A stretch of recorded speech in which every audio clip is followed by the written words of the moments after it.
Again, these three therapists got pretty famous. And so we need to acknowledge who they were and maybe the flaws that they had and not necessarily say just because they did it, it was right.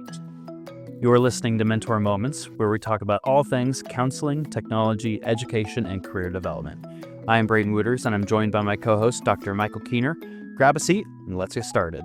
Okay, welcome back to another episode of Mentor Moments. My name is Braden Wooters. And I'm Mike Keener. And this isn't just like regular. I got a new standing desk. And say. For our fans that watch us, if I'm extra mobile, it's because I'm standing. I'm trying to be hip, standing. I was going to say, I was like, this isn't just regular. Straight. How about that? Right. Well, you've seen some of those cameras that will like follow you now. If you move around, that's what we need, or people start getting sick maybe. They're watching. I noticed I was on Zoom in a couple of meetings, and I noticed some cameras maybe not followed you, but like moved in and moved out a little bit too. Creepy. It creeps me out. It makes me like I don't like that that amount of like I don't know center of it freaks me out. But anyway, why do you let's let our listeners in on your life. Why do we have a standing desk now? Well, I thought all the young kids were doing standing desks nowadays, so I wanted a standing desk. That makes sense. Isn't that the new hip thing? It is. And we were just talking before we hit record about 6, 7 and standing desks, right? Isn't that like 6, 7? That is so funny. I know that you had that in the chamber ready to fire too. You're like, at what point in this episode can I say 6, 7? Well, can I drop some 6, 7 on us? I was gonna say we're not even 2 minutes into recording and you you say 6, 7. Oh my gosh. Well, I guess all seriousness, I've been having some muscle knots and it's been impacting like nerve pain where I'm having pain going down my left arm, behind my left shoulder blade. It sort of hurts when I sit on the couch and whatnot.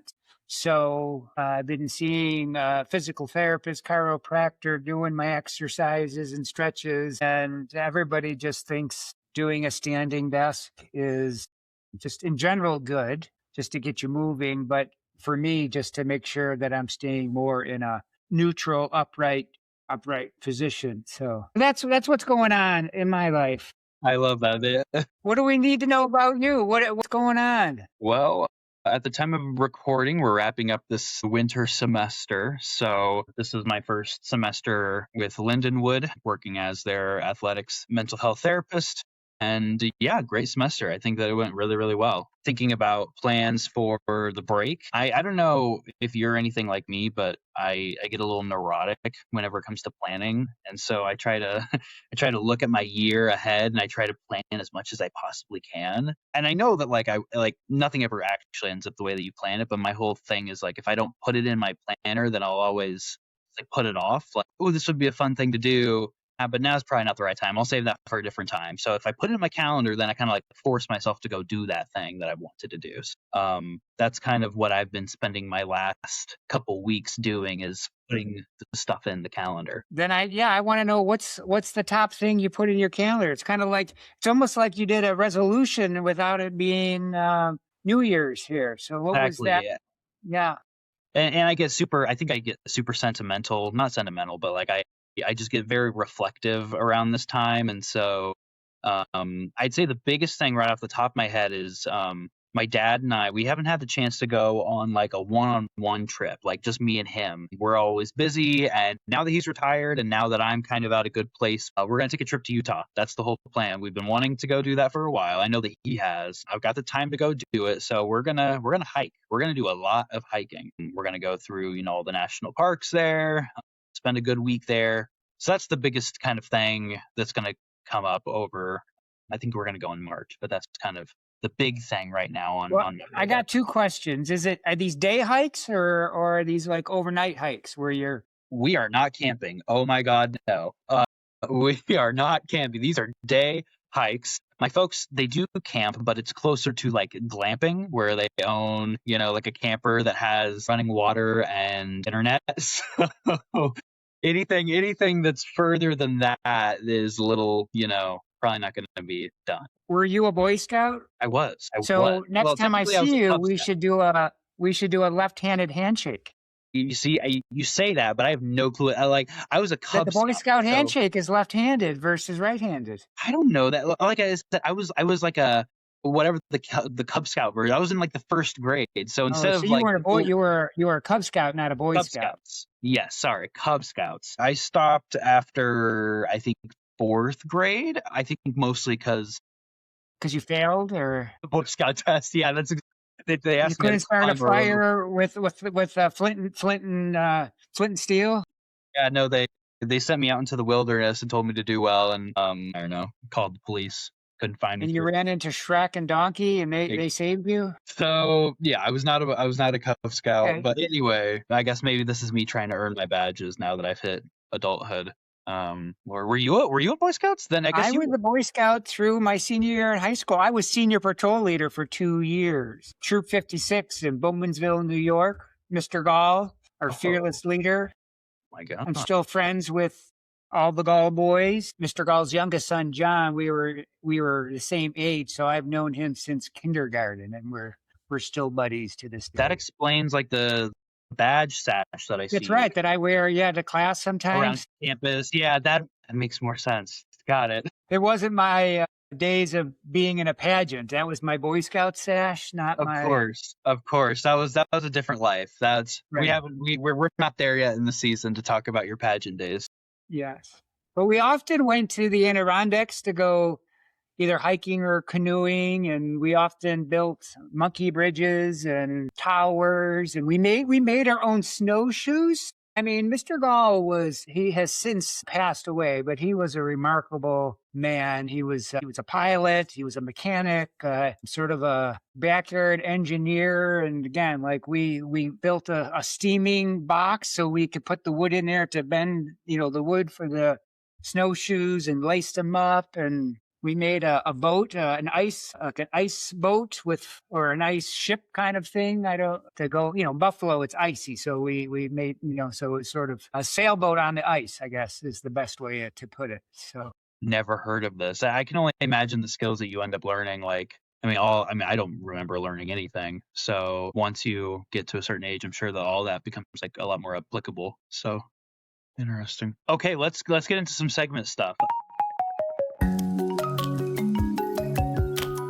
Any moment of the week, anything that's happened this week that you feel like has been, I don't know, significant, has been impactful for you? Well, this might be maybe the major theme is, I am creating a practicum course for those of you that are listening and maybe not familiar with sort of counseling curriculum. Practicum is your first experience in the field. So, but what I am doing is something, that's maybe universal or somewhat universal to so many counseling programs is we're using a film called 3 Approaches to Psychotherapy, or otherwise known as the Gloria films. This film was made in I think it was filmed in 1964, but released in 1965. It emphasized or showed Gloria Samansky. So the same woman, she worked with 3 different therapists. So she worked with Carl Rogers from a person-centered perspective, Fritz Perls from the Gestalt perspective, and then Albert Ellis from a REBT, Rational Emotive Behavior Therapy. And the film was designed to sort of let people know behind the curtain of what counseling was like. And so to me, it's been fun sort of reliving that, if you will, and sort of, I guess, looking at different ways to integrate it into course to help students sort of view it from a historical lens, also a modern lens, from an ethical, cultural lens. The 3 therapists, they're very, they develop their theory. So they're very theory driven, which maybe today we're more collaborative based. So again, just sort of interesting to see the different ways we can view it as a historical document, but also use it for modern day learning. And so I guess having had that video utilized in my education,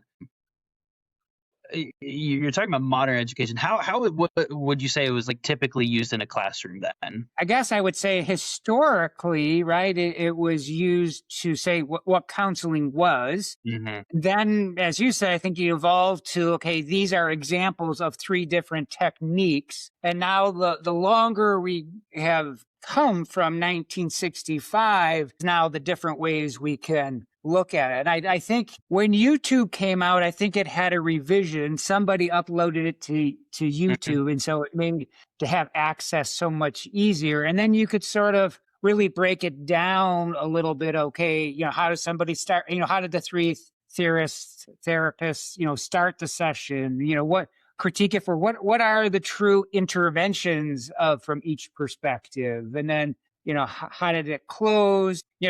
If for those of you that maybe didn't seen it or haven't seen it in a while or only saw snippets, there each session, like when Carl Rogers started, he talked about person-centered for about 5-10 minutes, then went into the session, and then he sort of reflected on it. And so that's how each of the three segments went. The individual who created it, and maybe we can dissect this a little bit, his name was Everett Shostrom, and he was a therapist as well. And again, that was his idea to create it. And Gloria Samansky was actually a client of Dr. Shostrom. And so maybe there's some, I don't know, maybe our ethical tingles just went off. Like, was there a power differential? Did Gloria really feel like she had enough information to say yes? Did she feel pressured to do it?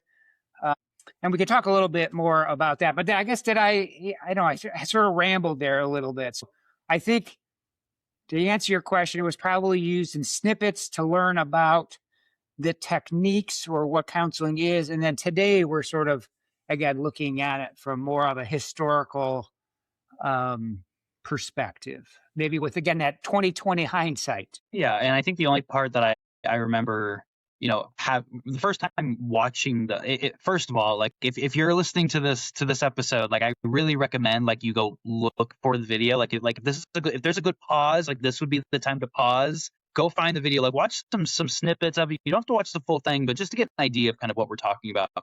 And then feel free to come back here at this timestamp. But I remember, the first time watching that video in class. And one thing that I remember noting was just how helpful it was to make it more real in terms of like we'd spend all this time talking about theory. And in my brain, it's like there's this old dude that like doesn't really apply to life at all. And then all of a sudden he's on the screen doing it in front of me, where it just kind of reminded me that psychotherapy isn't nearly as old as maybe I thought it was. And it provided a little more context and made it a little bit more real that these aren't just unobtainable people or just like disconnected. It's all very connected. It's very like you can watch them do it right now. So. Well, I'm glad you said that because if we think Freud was the sort of the beginning of sort of talk therapy, he was at, the late 1800s, the early 1900s. And so even in 1965, it's still relatively new, right? Mm-hmm. And really all of the modern theorists, right, sort of emerged as a sort of evolution of psychodynamic or as a contrast to, right? And so, again, many of the early therapists were, again, studied under Freud or Freud's daughter and then sort of evolved out of, or, Albert Ellis, openly talks about that he was a psychoanalyst and just wasn't working for him. And that's what drove him to study. And again, Carl Rogers is sort of, the complete opposite sometimes of a Freudian blank slate where he wants to show emotion and empathy and whatnot. And I think the great thing about the Gloria Tapes is that they get kind of all of them. Like it's very rare, I think, to get all the kind of the big name hitters in one video, all kind of cohesive like that. Like I think that's a big reason why we gravitate towards those videos, is because we're not like pulling like 3 or 4 or 5 different videos from random sources. It's all in one, which is just kind of, I don't know, very significant that they pulled that off. And maybe a little known fact, they actually created 3 sets of this film, right? So now I'm going to blank on the years, but the first one was 65. I think the other one was mid to late 70s. And the last one was, again, maybe 10 years later, 86. And Carl Rogers was in two, like the first and the second series of this as well. Like today, I go back and I try to find some other of the theorists, and so much of the work is copyrighted, or like you need to have access, or they only show, 2 minutes of something, where sort of the beauty of this is, again, you have an entire session. Again, from that learning perspective, we can, if we have time, we can kind of get into some of the ethical things as well. And so, I'm trying to think if I had any more thoughts. I think the only other piece that I remember was just how interesting Gloria was. I like when you think like historically, she is so. I remember the first time watching, I'm like, she's so put together, so prim and proper. She is like very, I don't know, just not at all what I expected. I'm not really sure what I expected, but it was. I just found Gloria very interesting in those, and I'm glad that you brought up kind of how she entered into the mix, because that adds an extra layer of like, right, authentic. Was she being super authentic considering her prior relationship with this video, or was she like, how did I get here? Now I'm talking to three random dudes. I thought that was so interesting, just the way that she operated in that. Yeah, well, I'm glad you said that too, because I know when I was going through school, right, there was all these urban legends, like she committed suicide, or she was an actress, or that she had inappropriate, sexual relationships with the therapist. Again, all of that was false, right? There's a couple of things, so I'm just hesitating on what I wanted to start with first. So she, from what I understand from reading some of the stuff that's been published about it, that she originally was supportive of this, right? And did go to some counseling conferences and sort of present either by herself or with some of the other theorists, there. But ultimately, she ended up suing Sjostrom because he started, it was supposed to be designed for educational purposes, but then they released this film into the theaters. So it sort of went beyond, right? And ultimately, she lost the suit because of the consent or the releases that she signed, that she didn't really have, I guess, the legal grounds to sue that. She did. It's interesting when you watch the films that, you can, Carl Rogers, again, is very Carl Rogers-esque. He's seems like a very warm, genuine, unconditional, positive regard. Fritz Perls is very confrontational. He's trying to get you to get awareness, right? To get in the here and now. So he's very, a little bit of, I want to say combative, but maybe combative is the right word. Yeah. Aggressive. Albert Ellis is maybe somewhere in between, but maybe a little bit more on the aggressive side. He's very more educational. He's trying to teach Gloria about her irrational beliefs and where that thinking comes from. And this is where we don't really know, because Gloria mentioned maybe like feeling the most comfort with Rogers, but maybe getting the most benefit out of Fritz Perls, and even saw him a little bit afterwards. But that's where we don't really know if, because of Sjostrom and Fritz Perls being colleagues and friends, maybe there was, like, she felt like she had to see him, although, again, that didn't sort of last. So it's really unsure what theory she felt most connected to or felt benefit from. Another, I don't know if it's a little known fact, if you remember, for those of you that watched it, Gloria mentions her daughter, Pammy, right? And Pammy, I believe it was 2013, she wrote a book called Living with the Gloria Films, A Daughter's Memory, written by her daughter. And so, again, if that's interest to you, I am trying to get a copy of that, just to kind of maybe get, again, perspective, the family's perspective, sort of life after, which, again, we have this time capsule of 1965. So, and again, I guess just Gloria did die in 1979 at the age of 46 from leukemia. So, she did not necessarily have a long life. And so again, she was 30 when she filmed this, which is usually something I tell the students, predict how old you think Gloria is, because I see an older person just from hairstyle and dress, and Yeah. okay, yeah, she's, so. And again, I think all three therapists look pretty old, and I guess I don't really know how old they were as well, but And I have so many thoughts from everything that we're talking about. The first being, the fact that they played it in a movie theater, like, just kind of it raises for me more questions than answers. Where I'm like, what why in a movie theater? Like, was that like the common thing that they were playing, or was it just simply like, what will get people's attention? Let's throw this on. Like, I just can't ever imagine going to a movie theater to watch something like that. I don't yeah, I know. don't know if I have an answer unless it was just maybe curiosity of people. Again, I think since the pandemic, I think, again, counseling has been in a positive way brought into the Mhm. mainstream media. And so you can only wonder what it was like in 1965. And so maybe there was this curiosity in doing a little bit more of research around this in the 60s.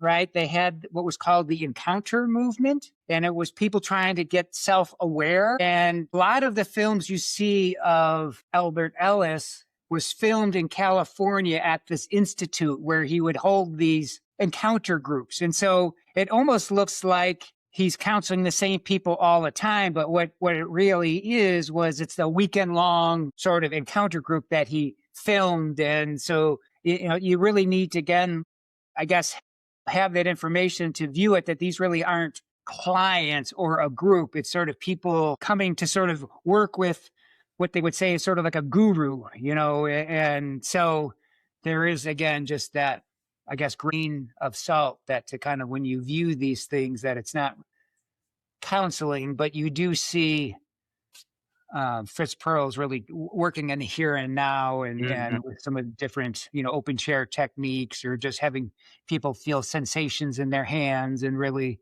which is another interesting thing. I know I'm going Keep going. sideways here. He's a smoker, right? And you just see him openly, light up and just smoke. And and then, like, Gloria lights up at one time too, which is just, again, from a 2025 perspective, just something you don't, Yeah. maybe that's my bias of looking at it, right? Well, yeah, no, I was thinking the same. I remember watching that and going, okay, yep, it's a time capsule for real. I think the other piece, piggybacking on what you meant about, like, guru and is it really counseling? Is it not really counseling? It was like finding out that in these videos, it's not an actual counseling room, that they're in a studio, and that, like, and the fact that you just mentioned that, they're shooting this over multiple years. That it sounds like Gloria, what did she have to, like, come back? Gloria was just filmed in the first series, so she Got didn't come back. But they had a different client in each series, and then the encounter groups. He wasn't at least I didn't see her a part of the encounter groups, where that's where I assume, they just signed some kind of agreement when I'm coming for this weekend and it's going to be a part of this group. So interesting. And so, it does kind of break my heart. Because I didn't know that they, like, now that we're talking about it, it makes sense that, like, probably they would pursue some sort of financial gain from this video. And, then then the next thing I think about is, the ethics about that, about, here were these, like, pioneers of psychotherapy, these pioneers that we think we put on a pedestal, like, actively play a part in something that I'm like, oh, that's a little, I don't know if that's a really good idea, or a very ethically gray space, especially considering, that she obviously didn't seem to be aware when as far as to pursue a lawsuit around it. So the only other piece that I remember the first time watching that was just how shocked I was that she did choose pearls, because I remember watching it and I was like, this guy's being a jerk. And I remember, like, in my baby therapist brain thinking, like, I would never do this. Is this what I'm supposed to do? And then coming back and she's like, yes, I like him. I just remember that I was shocked by that. And so I'm thankful that we're talking about, the authenticity around that decision, like why they made her make a decision, like, that decision too, I thought was interesting, that they not made her, but, like, had her choose. I thought that was something that was interesting. It was an interesting move, I think. No. Well, and again, that from an educational perspective, one of the things that I'm trying to build into the course is, what is the role of the therapist, right? And to me, what is clear is, obviously these three men, they created their theory. It is sort of theory driven, right? Versus where maybe today we're a lot more collaborative and we would sort of join with our client a little bit more. And, not that, again, we should be working from theory as well, but we also know the alliance is such a strong predictor of change too. Again, to your point, Gloria, really just sort of feeling uncomfortable and sort of getting mad at him. Again, his technique was to get her out of her head, to stop intellectualizing and just to sort of be present. But when he was calling her a phony and like, how does this doesn't necessarily seem helpful. And again, I don't know, like I tried to find some other films and he's sort of the same way, but also in other ways, maybe a little toned down.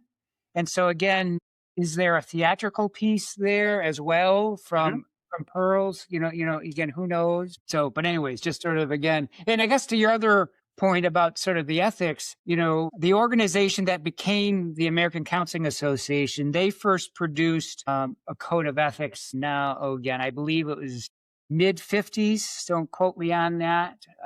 56 maybe. And so that's obviously before that. The APA had a code of ethics as well, but it's uncertain if, I guess, which code of ethics, they probably weren't filing the one that was now the ACA because they were PhD level, maybe more psychologists, and so it's again, just looking at how the codes evolve. So again, just informed consent, dual roles might not have been, sort of that same perspective as we have today. And did Gloria really feel like she could stop at any time? Was there any kind of protections for her afterwards? Again, I don't know what kind of information that we have about that. Well, and I just also think about, I'm thankful that you mentioned that book written by your daughter, because now that is where my curiosity goes then too, where, how would I feel as subject matter in one of these, not just being a participant, but being, having even less control, or I guess having even less control in this situation where I'm being talked about and I'm being displayed in countless classrooms of therapists and students. I can only imagine the amount of emotions and thoughts I would have around that. So I don't know. Any other thoughts? I guess maybe my last point that I just wanted to point out too, watching it from again 25 lens and Gloria's, why she was saying she was coming to counseling. She was a single mom. She wanted to sort of date again, was dating, having some, I guess, identity or conflict about wanting to date but not being married. And what if Pammy asked her, would she have relations with somebody? And she was a sexual being, but maybe was feeling guilty about that, feeling guilty about wanting to be a good mother. And so to me, it's glaring all these cultural values that obviously when you're in 1965, maybe you don't see, but when you're in 2025, it's so easy to see. And I guess for beginning counselors, this is a great example of sort of the cultural piece, and to see how values and how we interpret values and ways of being can impact how we think or behave or feel that. Yeah, I appreciate that. And I like the approach that you're taking to, like, because there's just so many more layers to that video. And I remember my first viewing of that, I was just simply looking at it as like a framework for theory. But I appreciate that we're like adding more layers to it of like a cultural piece. Okay, now let's look at it from like an ethical piece. There's just a lot more to it that's not being, I think, unpacked as much. So any other thoughts, any other feelings, any other things popping up? Well, I guess, now we just then to put the bow on it is what can we really learn from it from 2025, right? So who drives therapy? Are we really looking at the systemic cultural values issues of the time and how that can cause mental distress? Are we really keeping ethics at the forefront? Can we really look at, again, technique or the intervention as well, and how we use that to plan? So I guess, again, from the educational perspective, how can we still, I guess, honor and value Gloria for what I guess she's still continuing allowing us as educators and students to benefit from and still, I guess, still grow, And even like, it's interesting to also note, again, I'm thinking like this, like if this was a museum piece, if this was an artifact, that we need to tell the whole story, and in ways we are, right, by telling these things. But, again, these three therapists got pretty famous. And so we need to acknowledge who they were and maybe the flaws that they had, and not necessarily say just because they did it, it was right. And there was some, I guess we, again, need to take a holistic picture to understand them as well and their flaws. So yeah, it's a lot more gray. I mean, without sounding reductive, it's not just a black and white. Here's how to do a theory. Watch this video. It is such a more gray space of like, just because we're watching, just because we're watching these very famous psychotherapists do something doesn't mean this is the right way or the way to do this. Right. Keep ourselves in check as well when we start. I always call it drinking our own Kool-Aid, right? When we start thinking we're grander than we are. And so I think this is a good, what would if somebody was viewing us from 60 years from now, what would they say? And good thing we're recording these podcasts for posterity, that somebody can look at us in 60 years to say. I have no doubt that in 60 years, we'll look back on one of these episodes and go, I can't believe I said that. What were they talking about? Right. Well, and I mean, if I were to add anything too, I mean, I think that was a perfect, mentor moment. It's got me thinking about, my own recordings, because, going through supervision and being, pre-licensed meant, or at least at Youth in Need, we would have recordings, and we would do those recordings of our sessions with our supervisor.